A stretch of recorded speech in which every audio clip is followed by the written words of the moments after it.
नमस्कार दोस्तों, आप लोगों का बहुत बहुत स्वागत है आपके अपने YouTube चैनल पर।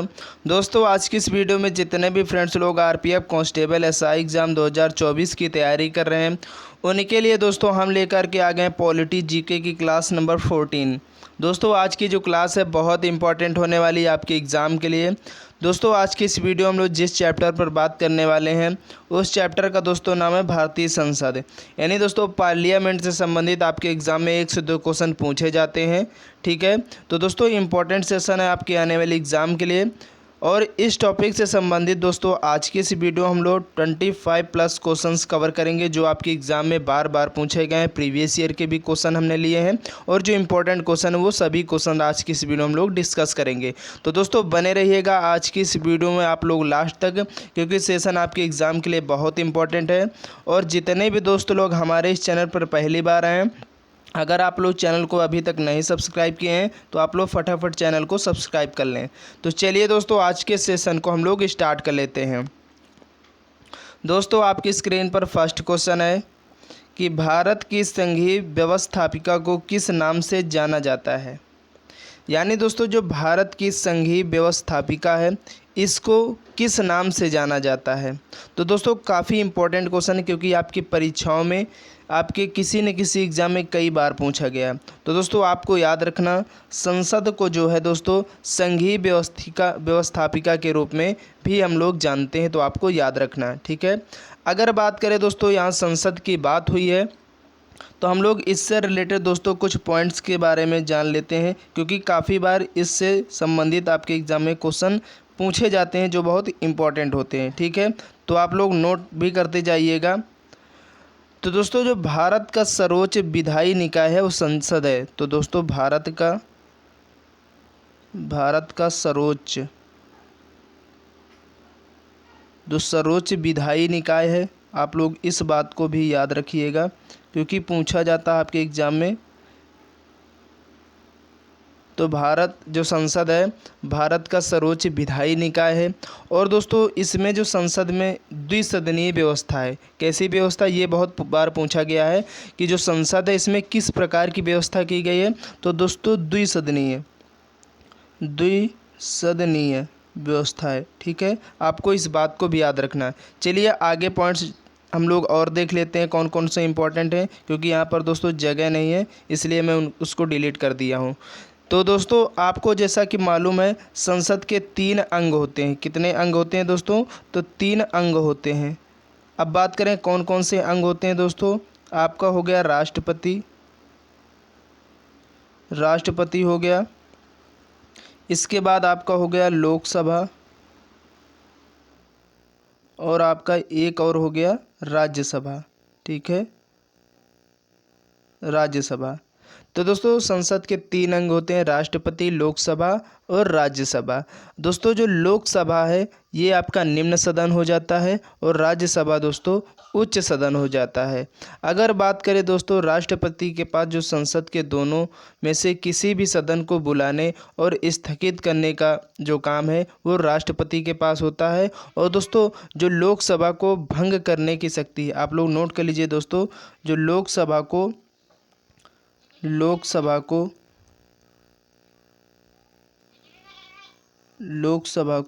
भंग करने की जो शक्ति है वो किसके पास है। क्योंकि ये क्वेश्चन बहुत बार आपके एग्ज़ाम में पूछा गया है कि लोकसभा को अगर कोई भंग कर सकता है तो वो कौन भंग कर सकता है। तो दोस्तों आपको याद रखना, जो देश के राष्ट्रपति होंगे वो दोस्तों लोकसभा को भंग कर सकते हैं, ये आपको याद रखना।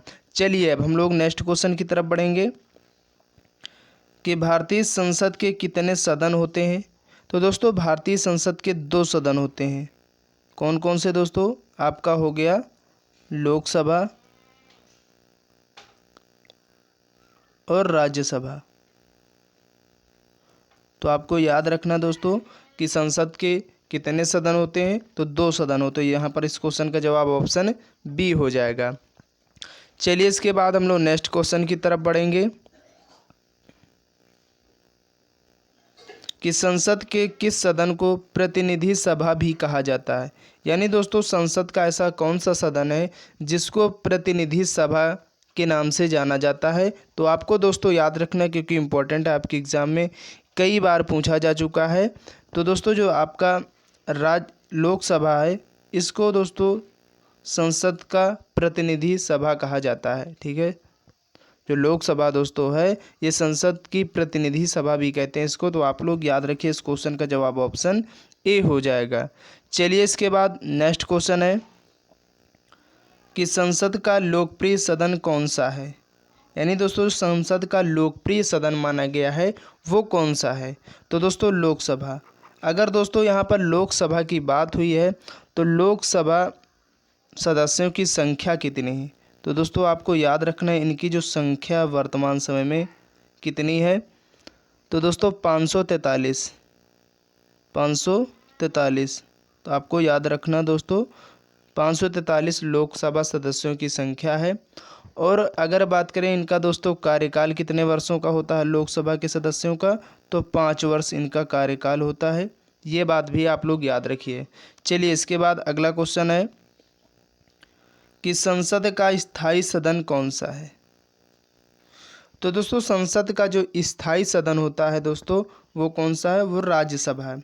यहाँ पर दोस्तों अगर बात करें कि राज्यसभा में सदस्यों की जो संख्या है, आप लोग याद रखिए संख्या कितनी है, क्योंकि संख्या से भी संबंधित क्वेश्चन पूछा जाता है। दोस्तों मैं आप लोगों को वही पॉइंट्स बताऊंगा जो आपके एग्ज़ाम के लिए इम्पोर्टेंट, आपको फालतू पढ़ने की ज़रूरत नहीं है दोस्तों। जो आपके एग्ज़ाम के काम का है बस आपको उतना पढ़ना, आपको ज्ञानी नहीं बनना है, बस आपको अपना एग्ज़ाम क्रैक करना है, बस आपको अपनी एक सीट पक्की करनी है। ठीक है, बस आप लोग इतना समझकर अपनी तैयारी करिए।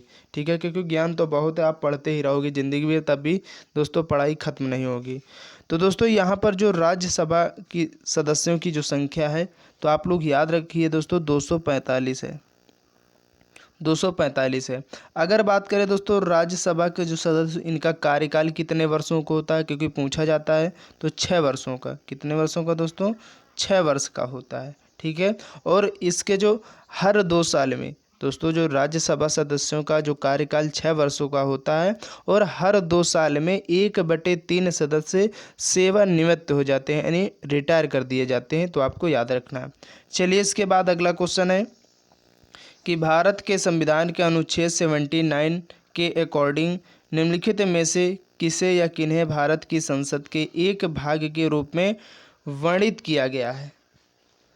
तो दोस्तों भारत की जो एक संसद होगी, तो दोस्तों संघ के लिए एक संसद होगी। ये आर्टिकल नंबर किस में कहा गया दोस्तों, 79 में, कि संघ के लिए एक संसद होगी जो दोस्तों राष्ट्रपति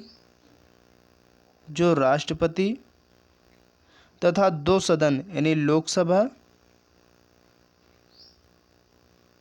लोकसभा और राज्यसभा से मिलकर बनी होगी।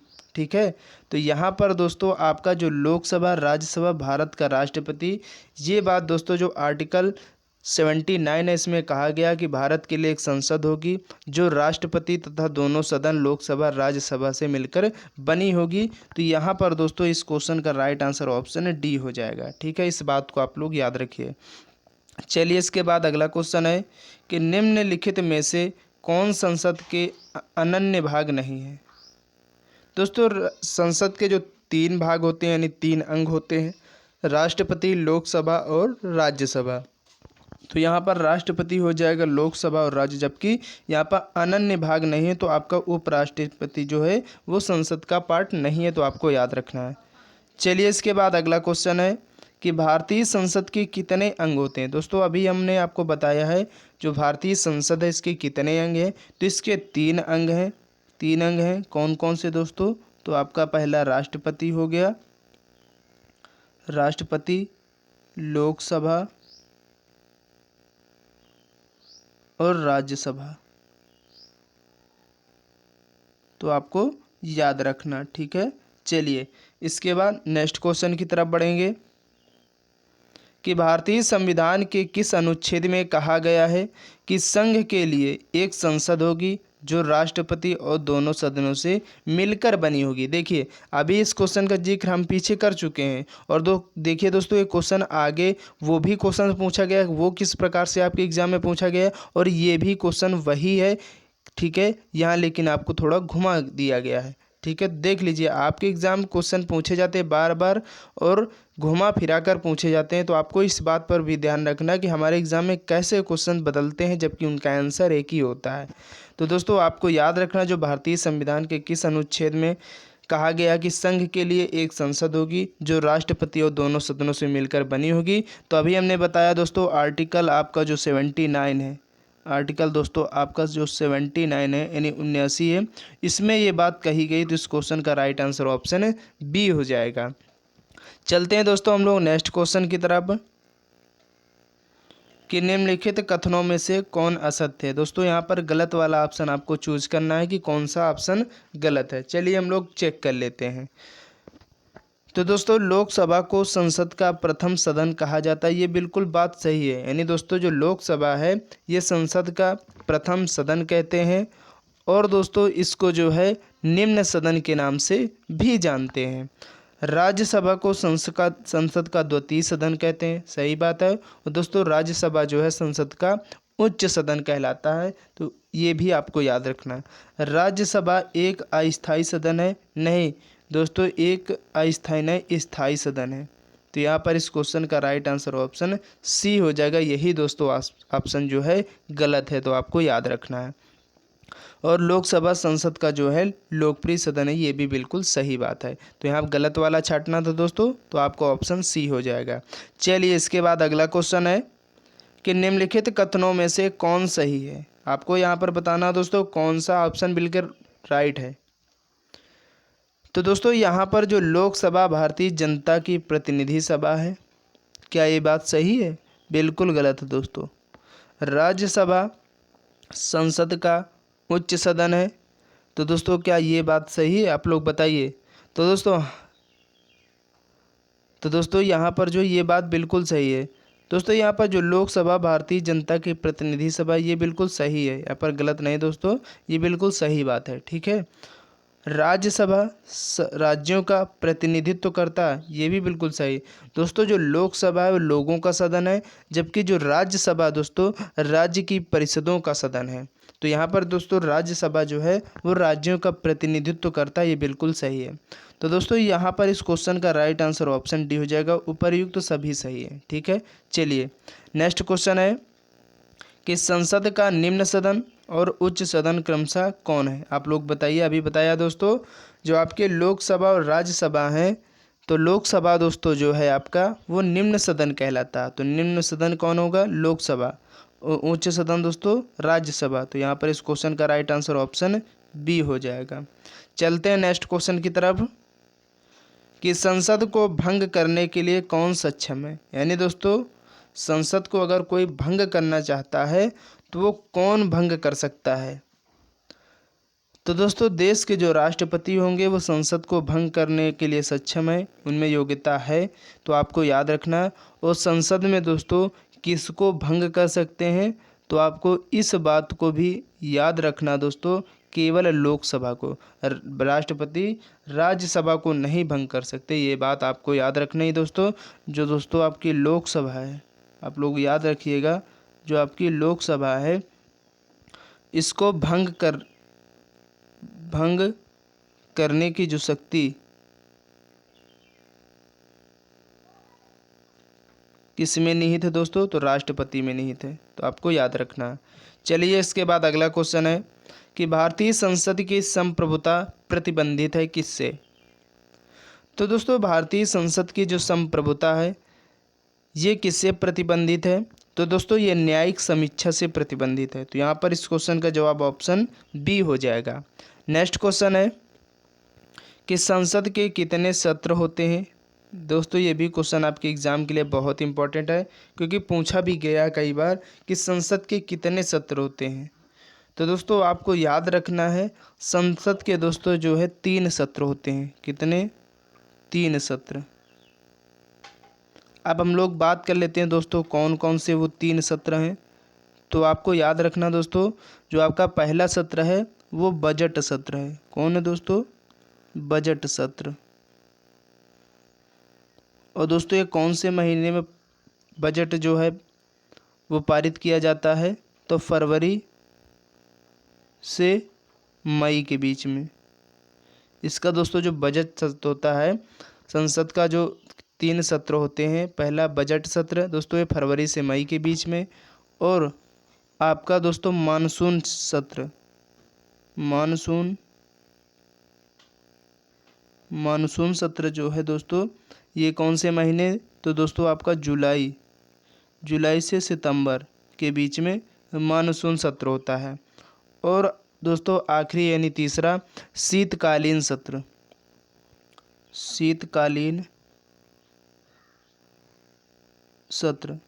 तो दोस्तों ये कब से कब तक होता है? तो नवंबर से दिसंबर। अगर दोस्तों आपको न समझ में आ रहा हो तो मैं बोल रहा हूँ तो आप लोग नोट कर लिया करें, ठीक है? क्योंकि दोस्तों मेरे पास कोई लैपटॉप और पीसी नहीं है कि मैं दोस्तों आप ना कोई डिजिटल बोर्ड है, मैं भी आप ही की तरह एक सिंपल आदमी हूँ। और दोस्तों मेरे पास एक छोटा सा फ़ोन है, मैं उसी से आप लोगों को ये जो शिक्षा है वो मैं आप लोगों को तो पहुँचा रहा हूँ, ठीक है? चलिए नेक्स्ट क्वेश्चन की तरफ बढ़ेंगे कि संसद के 2 सत्रों के बीच अधिकतम कितना अंतराल दिया जाता है? तो दोस्तों संसद के 2 सत्र होते हैं, ठीक है? इनके बीच अधिकतम जो समय अंतराल रखा गया है वो कितना रखा गया है? तो दोस्तों 6 माह का। कितने महीने का? 6 माह का दोस्तों अंतराल होता है अधिकतम, तो आपको याद रखना है। नेक्स्ट क्वेश्चन है कि भारतीय संसद के दोनों सदनों की संयुक्त बैठक किस संबंध में होती है? यानी दोस्तों अगर भारतीय संसद के दोनों सदनों की जो बैठक है, संयुक्त बैठक है, वो किस संबंध में होती है? तो दोस्तों आपको याद रखना, अगर कोई साधारण विधेयक बनाना है तो उसके संबंध में होती है। तो इस क्वेश्चन का राइट आंसर ऑप्शन सी हो जाएगा। चलिए इसके बाद अगला क्वेश्चन है कि साधारण विधेयक से संबंधित गतिरोध को दूर करने के लिए संसद के दोनों सदनों की बैठक कौन बुलाता है? यानी दोस्तों अगर साधारण विधेयक से संबंधित कोई गतिरोध को दूर करना है तो उसके लिए अगर संसद में दोनों सदनों को की जो बैठक होनी है उसके लिए जो बुलावा करता है वो कौन करते हैं? तो दोस्तों आपको याद रखना, बहुत इंपॉर्टेंट क्वेश्चन है, राष्ट्रपति करते हैं, ठीक है? गतिरोध से अगर संबंधित है तो इसका जो दोनों सदनों की बैठक की जो बुलावा है वो राष्ट्रपति के द्वारा की जाती है। तो आपको याद रखना, क्योंकि कभी कभी लोकसभा अध्यक्ष आप लोग एग्ज़ाम में ऑप्शन टिक करके चले आते हो, तो ये ऑप्शन बिल्कुल गलत है, ठीक है? इसीलिए मैं आपसे कहा ये क्वेश्चन बहुत इंपॉर्टेंट है। नेक्स्ट क्वेश्चन है कि लोकसभा व राज्यसभा की संयुक्त बैठक कब होती है? यानी दोस्तों अगर लोकसभा और राज्यसभा की अगर संयुक्त बैठक होनी है तो ये कब होती है? तो दोस्तों ये जो होती है लोकसभा एवं राज्यसभा में जब मतभेद होने पर, यानी दोस्तों अगर लोकसभा और राज्यसभा में जब मतभेद की स्थिति पैदा हो जाती है तब इसकी संयुक्त बैठक की जाती है, तो आपको याद रखना है। इसके बाद अगला क्वेश्चन है कि स्वतंत्र भारत के संसदीय इतिहास में अभी तक कितनी बार संयुक्त बैठक यानी अधिवेशन बुलाई गई है?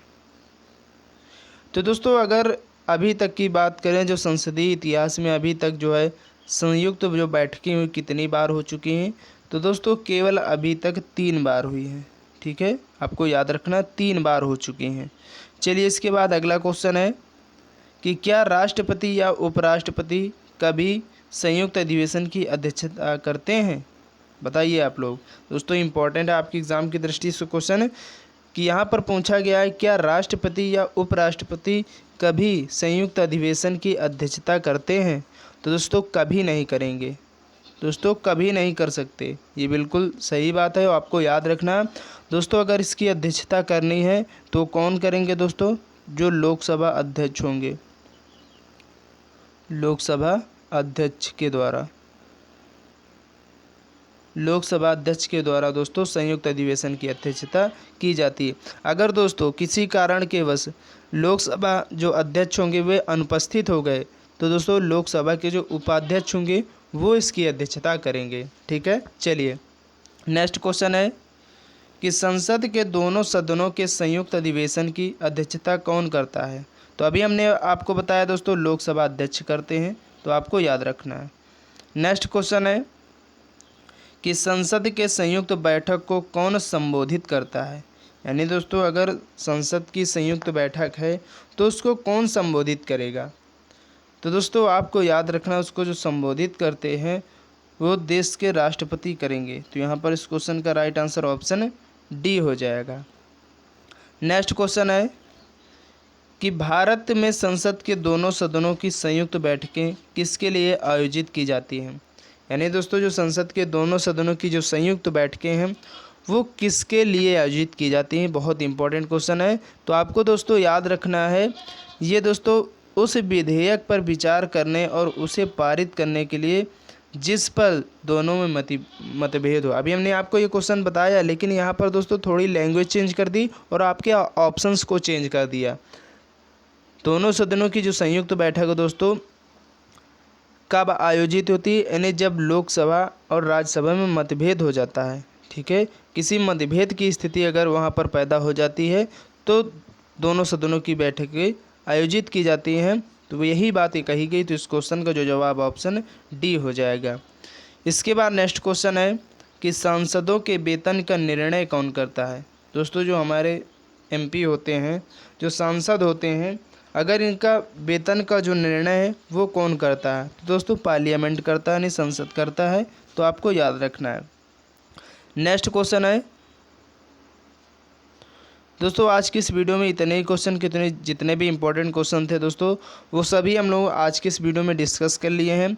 उम्मीद है कि दोस्तों इस टॉपिक से संबंधित अगर आपके एग्ज़ाम में क्वेश्चन पूछा जाता है तो इन्हीं में से 100% आपको मिलने वाला। बस आपको अपने एग्ज़ाम से पहले इन प्रश्नों को एक बार दोस्तों पढ़ लेना है। गारंटी है दोस्तों, मैं आपको जो पॉलिटी और स्टैटिक्स जीके और आपका जो ज्योग्राफी जीके हो गया, आपका जो हिस्ट्री जीके, इन सभी को जो सीरीज में चला रहा हूँ आप लोगों के लिए, यहीं से दोस्तों आपके एग्ज़ाम में जो 50 क्वेश्चंस पूछे जाते हैं जीके जीएस में, दोस्तों जो जीके जीएस में आपके 50 क्वेश्चंस आने वाले हैं वो बिल्कुल यहीं से आपके एग्ज़ाम में बिल्कुल दिखने वाले हैं। तो आप लोग हमेशा इस सीरीज़ के साथ जुड़े रहिए। अगर दोस्तों हमारी वीडियो पसंद आई तो आपको वीडियो को लाइक कर देना और ज़्यादा से ज़्यादा अपने दोस्तों तक भी शेयर करते रहिए। चैनल में अगर आप लोग पहली बार आए हैं, नहीं सब्सक्राइब किए हैं, तो आपको इस चैनल को भी सब्सक्राइब करना बिल्कुल भी नहीं भूलना। तो चलिए दोस्तों नेक्स्ट वीडियो के लिए जय हिंद जय भारत।